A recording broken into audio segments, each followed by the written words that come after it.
question, right? Because if you answer this question, well, Mom, I was getting drunk, and I was toilet paper in some yards and smashing the mailbox, which is a federal offense, and I was just having some fun. So what do you say when she says, what were you doing? What do you say? Hanging out with friends. Can you talk about this more? Okay, this is great. I was hanging out with some friends. You know. I was hanging out with all of you. Start listing off your friends, your most credible friends, right? Who your mother approves of, okay? And you're hoping that she'll say, oh, well, great, go on to bed, I'll see you tomorrow. What you've done is you tried to use this red herring fallacy, you tried to throw up a flare. She asked, what were you doing? You don't want to answer that question. So you hope to throw out some other answer that will distract, right? And your mother's sharp, she should say, that's not what I asked. I asked this question, I want you to answer this question. Where do we see this prominently? Where do we see this type of behavior?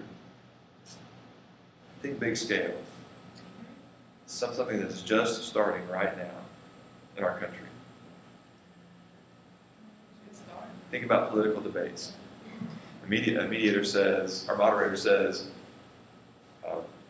Senator Clinton, whatever, a few years back, what are your thoughts on blah blah blah? And is the answer, is it a great answer?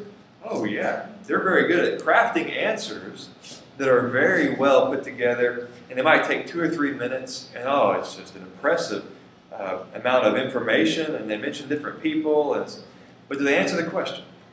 No. And they're hoping that we, as a listener, and they're probably true, we're fooled by that, and we think, oh, that was impressive. So we fall for it. And based on that, you have some trouble? It was big. It's red herring. They're trying to distract us, right? And we fall for it. We fall for it every time. Now, sometimes we don't. We pay attention and realize you didn't answer that question. Don't you wish a moderator would say, excuse me, just stop it, excuse me, you're not answering that question. Why don't you try it again? And let them actually answer the question. This is red herring. It's faulty reasoning. A few more. Ad hominem. This is, translation of this is something like at the man or toward the man, something like that. What this means is you're attacking an individual. You're attacking an individual, not the issue. If I'm arguing with Kyle, since he is on campus some, about cafeteria food here on campus, and he says he loves it, and I say it's horrible.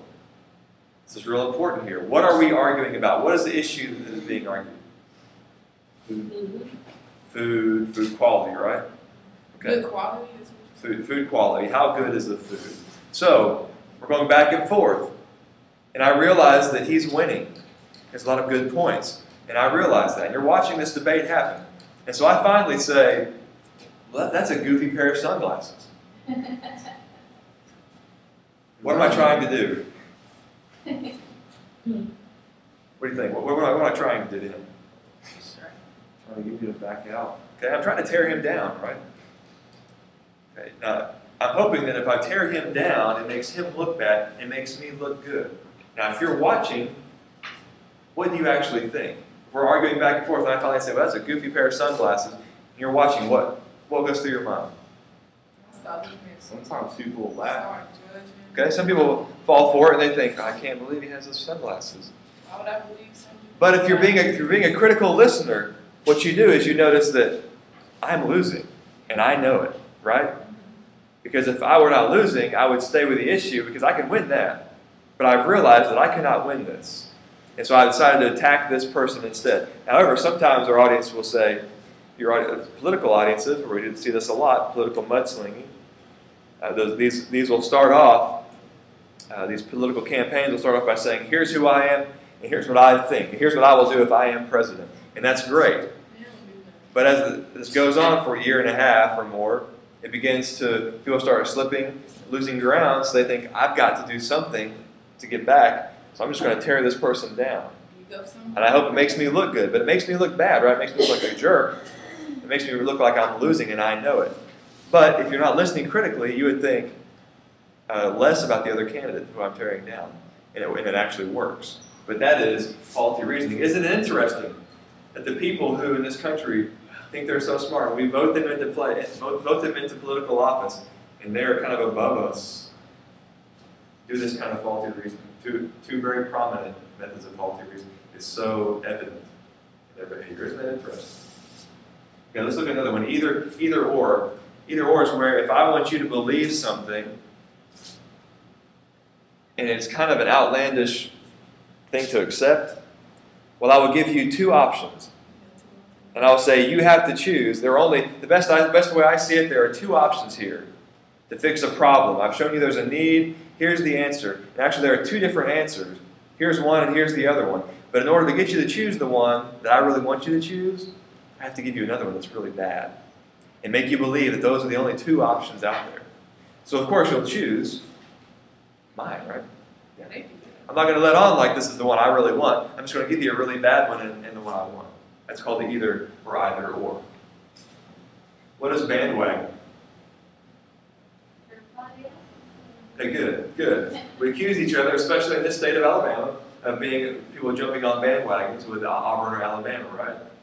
I mean, I could not believe a couple years ago all the people who brought out the Alabama shirts and hats and stuff like that. Yeah, I mean, it was crazy. It looked like the stuff hadn't been worn since they were 12 years old. But they were wearing it again. Why? Because Alabama was doing well. People were hyped up about this. Kind of similarly, when Auburn was doing well last year, you see some of the same stuff, right? Same behavior. So, bandwagon, everybody's doing you it. shut that window. Yeah. Exactly. It's a distraction, isn't it? Hey.